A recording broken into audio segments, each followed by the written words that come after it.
ಗೆಳೆಯರೇ ನಮಸ್ಕಾರ. Curious minds Kannada YouTube ಚಾನಲ್ಗೆ ಸ್ವಾಗತ. ಇವತ್ತು ನಾವು ನೋಡ್ತಾ ಇರೋವಂಥ ಒಂದು ವಿಶೇಷ ವಿಷಯ ಏನಂದ್ರೆ ಗೂಬೆ. ಏನಪ್ಪಾ ಇದು, ನಾವು ಬಯೋದಿಕ್ಕೆ ಬಳಸುವಂಥ ಒಂದು ಪಕ್ಷಿನ ಹೆಸರಿಟ್ಕೊಂಡು ವಿಡಿಯೋ ಮಾಡ್ತಾ ಇದ್ದಾರೆ ಅಂತ ಯೋಚನೆ ಮಾಡ್ತಾ ಇದ್ದೀರಾ? ಖಂಡಿತ ಇಲ್ಲ ವೀಕ್ಷಕರೇ. ನಾವೆಲ್ಲ ತಿಳ್ಕೊಂಡಿರೋ ರೀತಿ ಹಾಗೆ ಗೂಬೆ ಒಂದು ಶಾಪಿತ ಪಕ್ಷಿ ಅಲ್ಲ. ಹಾಗೆ ಅದನ್ನ ನೋಡಿದ್ರೆ ಕೆಟ್ಟದ್ದಾಗತ್ತೆ ಅನ್ನೋ ಅಷ್ಟು ಅನಿಷ್ಟ ಪಕ್ಷಿ ಅಂತೂ ಖಂಡಿತ ಅಲ್ಲ.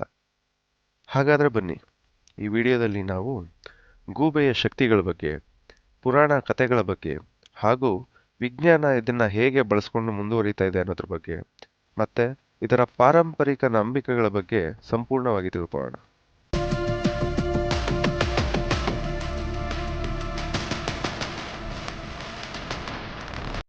ಗೆಳೆಯರೆ, ಗೂಬೆ ಅಂದ್ರೆ ಏನು?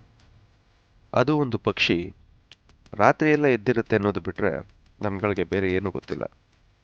ಆದರೆ ಗೂಬೆ ಅದನ್ನೆಲ್ಲ ಹೊರತುಪಡಿಸಿ ಇನ್ನೂ ಹಲವಾರು ವಿಶೇಷತೆಗಳನ್ನ ಹೊಂದಿದೆ.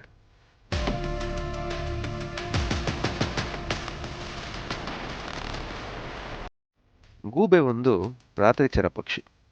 ಅಂದ್ರೆ ರಾತ್ರಿ ಸಮಯದಲ್ಲಿ ತನ್ನ ಜೀವನವನ್ನ ನಡೆಸುವಂತ ಒಂದು ಪಕ್ಷಿ. ಇದು ಹಾರಬೇಕಾದ್ರೆ ಸ್ವಲ್ಪವೂ ಶಬ್ದ ಬರದಿರೋ ಕಾರಣದಿಂದ ಇದನ್ನ ಹುಡುಕಾಟದ ನಿಪುಣ ಪಕ್ಷಿ ಅಂತ ಕರೀತಾರೆ. ಇಡೀ ಜಗತ್ತಿನಲ್ಲಿ ಸುಮಾರು 250ಕ್ಕೂ ಹೆಚ್ಚು ಗೂಬೆಗಳ ಪ್ರಭೇದಗಳಿವೆ. ಹಾಗಾದ್ರೆ ಬನ್ನಿ, ಗೂಬೆಗಳ ಶರೀರ ವಿನ್ಯಾಸ ಅಂದ್ರೆ ಬಾಡಿ ಸ್ಟ್ರಕ್ಚರ್ ಮತ್ತು ಶಕ್ತಿಗಳ ಬಗ್ಗೆ ತಿಳ್ಕೊಳ್ಳೋಣ. ಗೂಬೆಗಳ ಕಣ್ಣು ಮಾನವನಂತೆ 3D ದೃಷ್ಟಿಕೋನವನ್ನ ಹೊಂದಿರುತ್ತೆ. ರಾತ್ರಿ ಸಮಯದಲ್ಲಿ ಸ್ವಲ್ಪ ಬೆಳಕಿದ್ರೆ ಸಾಕು ಅತಿ ಸ್ಪಷ್ಟವಾಗಿ ಕಾಣಬಹುದಾಗಿರುತ್ತದೆ.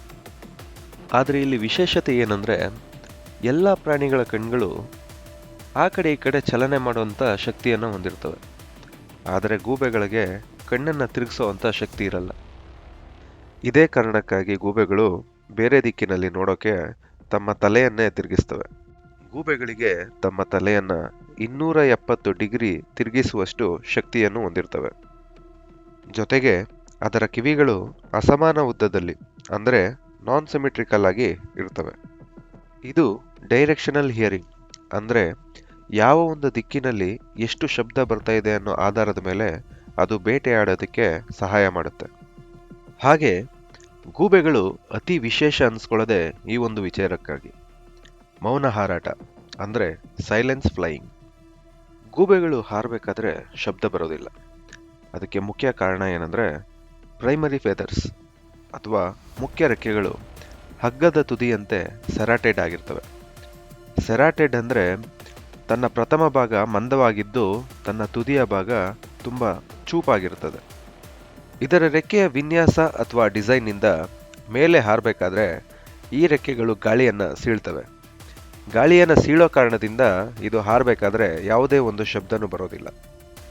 ಹಾಗೆ ರೆಕ್ಕೆಯ ಮೇಲೆ ಇರುವಂತಹ ಸಾಫ್ಟ್ ಫೆದರ್ಸ್ ಗಾಳಿಯ ಮಾಲಿಕ್ಯೂಲ್ಸನ್ನು ಅಬ್ಸರ್ವ್ ಮಾಡಿಕೊಂಡು ಶಬ್ದವಿಲ್ಲದೆ ಹಾರಾಟಕ್ಕೆ ಕಾರಣ ಆಗುತ್ತೆ.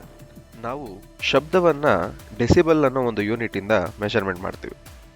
ಒಬ್ಬ ಮನುಷ್ಯ ಉಸಿರಾಡುವಂಥ ಒಂದು ಶಬ್ದವನ್ನ ಮೆಷರ್ ಮಾಡೋದಾದ್ರೆ ಸರಿಸುಮಾರು 10 ಡೆಸಿಬಲ್ ಅಷ್ಟು ಸೌಂಡ್ನ ಜನರೇಟ್ ಮಾಡುತ್ತೆ.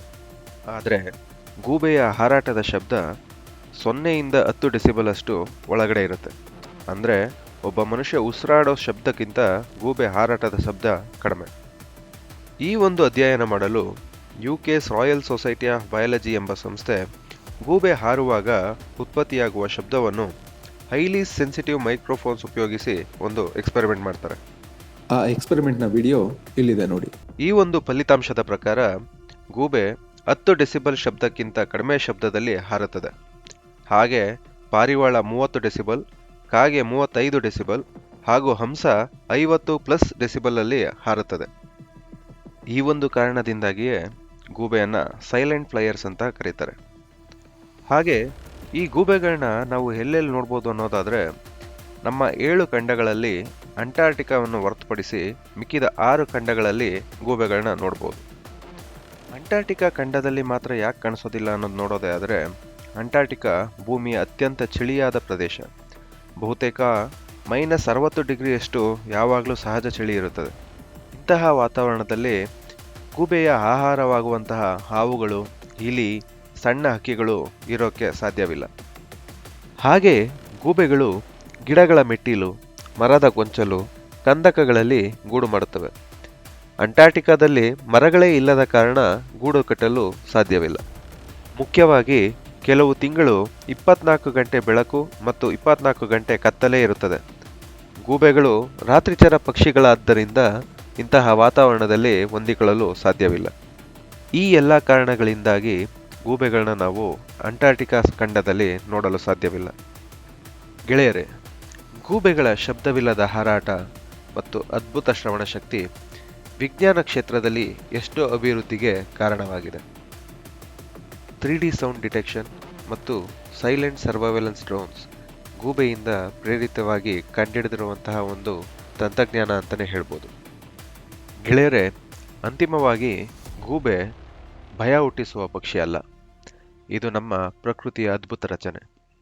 ಅದರ ದೃಷ್ಟಿ, ಶ್ರವಣ ಶಕ್ತಿ, ಮೌನ ಹಾರಾಟ, ಜ್ಞಾನಕ್ಕೆ ನಿಲುಕಿರುವ ನಂಟು, ಇವೆಲ್ಲದರ ನಡುವೆ ವೈಜ್ಞಾನಿಕತೆಯನ್ನು ತಿಳಿದಾಗ ಅದು ನಮ್ಮ ನೆಚ್ಚಿನ ಪಕ್ಷಿಯಾಗುತ್ತದೆ.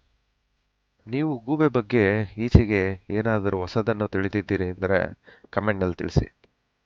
ಮುಂದಿನ ವಿಡಿಯೋದಲ್ಲಿ ಇನ್ನಷ್ಟು ಇಂಟ್ರೆಸ್ಟಿಂಗ್ ವಿಚಾರಗಳನ್ನ ತಿಳಿಯೋಣ. ಅಲ್ಲಿಯವರೆಗೂ ನಮಸ್ಕಾರ.